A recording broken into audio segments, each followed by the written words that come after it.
Hello दोस्तों, आज हम लोग पढ़ेंगे एलिमिनेशन रिएक्शन की। तो देखिए, आइए एलिमिनेशन रिएक्शन क्या है। एलिमिनेशन रिएक्शन में होता क्या है कि जो प्रोडक्ट होता है वो सबस्ट्रेट से एक या एक से ज़्यादा ग्रुप के एलिमिनेशन से, रिमूवल से, डिपार्चर से बनता है। करेक्ट।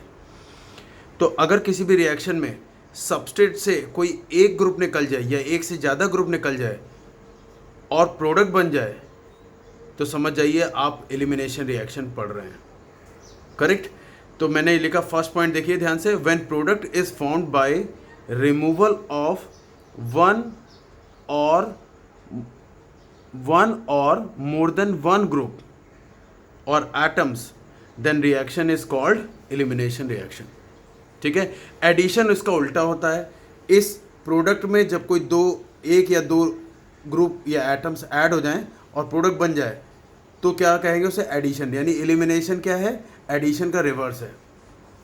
सेकेंड पॉइंट दोस्तों, एलिमिनेशन रिएक्शन बहुत टाइप की होती है और मैं बहुत टाइप की पढ़ाऊंगा भी, लेकिन अभी हमें उन टॉपिक्स को कवर करना है जो 80 to 90% पार्ट बनाते हैं और मोस्ट इंपॉर्टेंट है।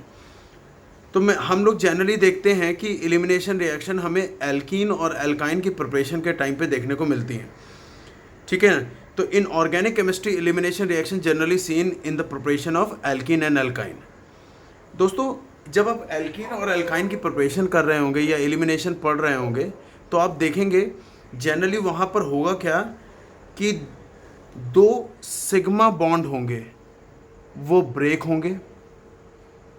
यानी जो ग्रुप निकलने वाले हैं वो सिग्मा बॉन्ड के थ्रू हाइड्रोकार्बन से अटैच्ड होंगे और जब वो निकलेंगे तो सिग्मा बॉन्ड ब्रेक होगा और जब प्रोडक्ट बनेगा तो उन दोनों की जगह एक न्यू पाई बॉन्ड फॉर्म हो जाएगा। यहाँ पे एक न्यू पाई बॉन्ड फॉर्म हो जाएगा। करेक्ट। तो हो क्या रहा है, यहाँ पर कई चीज़ें देखने को मिल रही हैं। जब भी हम एल्कीन और एल्काइन की प्रिपरेशन करेंगे तो वहाँ पर क्या होगा? स्ट्रॉन्ग बॉन्ड ब्रेक हो रहे हैं और वीक बॉन्ड फॉर्म हो रहा है। ठीक है। तो ये एक अनफेवरेबल सी कंडीशन है। तो यहाँ पर क्या होगा? हमेशा हीट रिक्वायर्ड होगी। ठीक है। क्लियर। तो मैंने यहाँ पे लिखा है in this process two sigma bond जो कि स्ट्रॉन्ग है are breaks and one new pi bond जो कि वीक है इज फॉर्म्ड।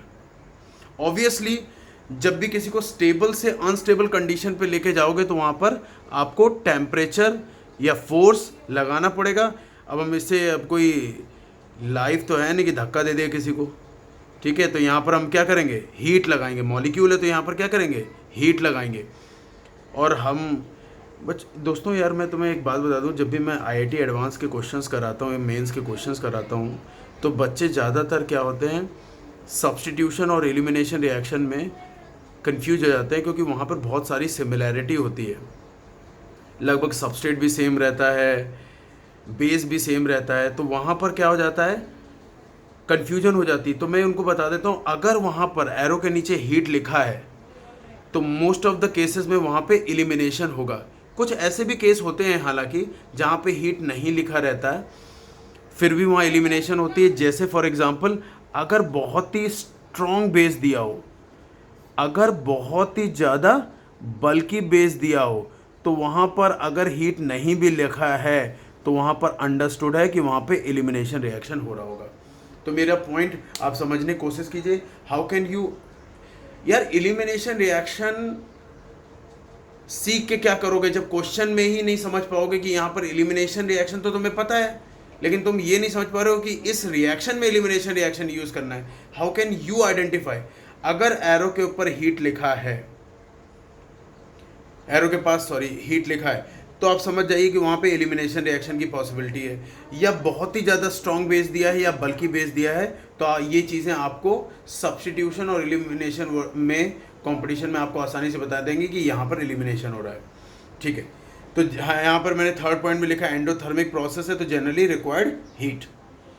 अच्छा बेटा, अब यहाँ पे टर्मिनोलॉजी बहुत इंपॉर्टेंट हो जाती है क्योंकि एलिमिनेशन रिएक्शंस को बहुत पार्ट में क्लासिफाई करते हैं और ये सारा क्लासिफिकेशन इसी टर्मिनोलॉजी पर बेस्ड है।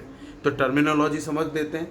हमने देखा कि इस सबस्टेट में से दो ग्रुप निकल रहे हैं, इस सबस्टेट में से, फिर से ध्यान से सुनिएगा, इस सबस्टेट में से दो ग्रुप निकल रहे हैं, ठीक है, एक विद लोन पेयर निकल रहा है, एक विदाउट लोन पेयर निकल रहा है। फिर से सुनिएगा, इस सबस्टेट में से दो ग्रुप या एटम निकल रहे हैं, एक विद लोन पेयर निकल रहा है और एक विदाउट लोन पेयर निकल रहा है, करेक्ट।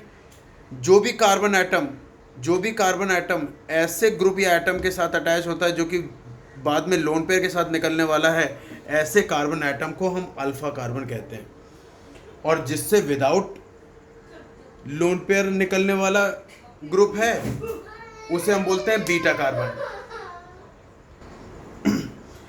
आइए दोस्तों, अब हम लोग क्लासिफिकेशन ऑफ एलिमिनेशन रिएक्शन पढ़ेंगे, ठीक है।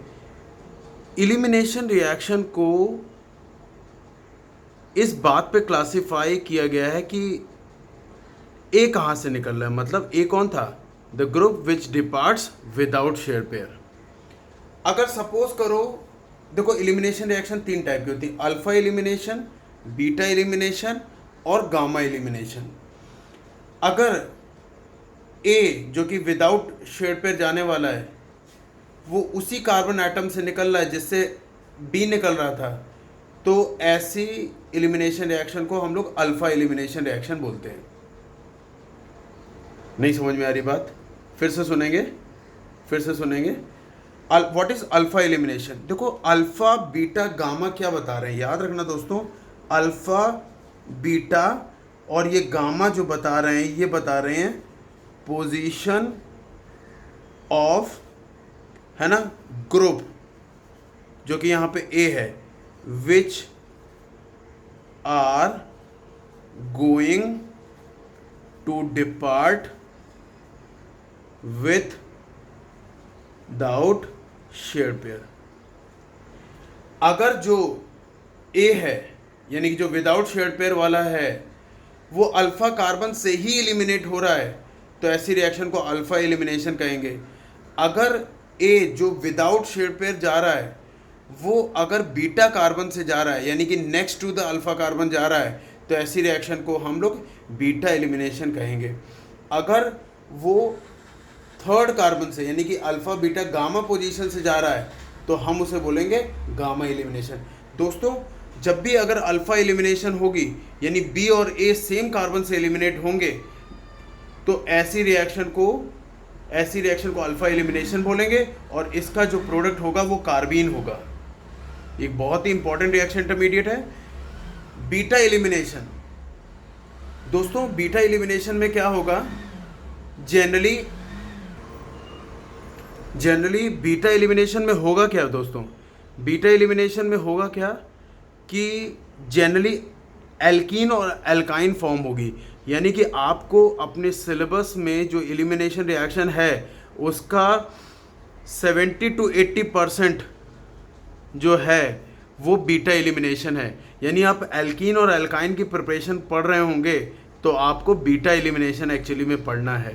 अल्फा एलिमिनेशन भी इम्पॉर्टेंट है लेकिन बहुत कम है, ये 10 to 15% पार्ट में है, 10 to 15%, और ये मतलब लेस देन 5% भी मान लो इसको तो, ठीक है। और ये बिल्कुल आपके नॉट इन सिलेबस है, ठीक है। तो दोस्तों बीटा एलिमिनेशन क्या है आप समझ गए। गामा एलिमिनेशन में क्या होगा, आपका साइक्लोप्रोपेन फॉर्म होगा, तो ये आउट ऑफ सिलेबस है, गामा एलिमिनेशन आपको पढ़ने को नहीं मिलेगा। तो अब हम फर्दर बीटा एलिमिनेशन को क्लासिफाई करेंगे आगे चल के, ठीक है ना। आइए देखते हैं आइए बात करते हैं बीटा एलिमिनेशन को। तो मैंने बताया था बीटा एलिमिनेशन को हम 3 पार्ट में क्लासिफाई करते हैं, उनके कुछ नाम हैं, बड़े आसानी से समझ में आ जाएंगे आपको। दोस्तों आपको मैं बताना चाहता हूँ, जैसे सपोज़ करो कि आपको ए और बी को निकालना है, ठीक है। तो ये एक हो सकता है कि आप पहले बी को निकालें और फिर ए को निकालें, और हमेशा याद रखना अभी इस केस में हम लोग यूज़ कर रहे हैं कि बी हमेशा लोन पेयर के साथ निकल रहा है और ए विदाउट लोन पेयर निकल रहा है, ये ध्यान रखिए। तो अब हम बीटा एलिमिनेशन का क्लासिफिकेशन कर रहे हैं, करेक्ट।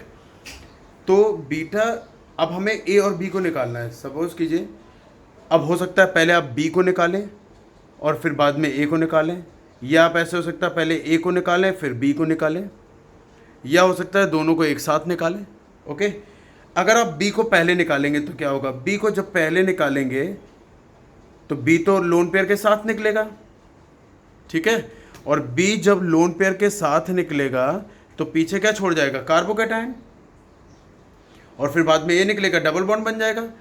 तो दोस्तों हमेशा याद रखिए कि अगर कभी भी पहले बी निकलता है तो हमेशा कार्बोकैटायन फॉर्म होगा और फिर बाद में ये निकलेगा तो डबल बॉन्ड बन जाएगा। अगर किसी भी बीटा एलिमिनेशन में ऐसा हो रहा है कि पहले बी निकल रहा है दोस्तों, तो ऐसे बीटा एलिमिनेशन को हम ईवन के नाम से जानेंगे।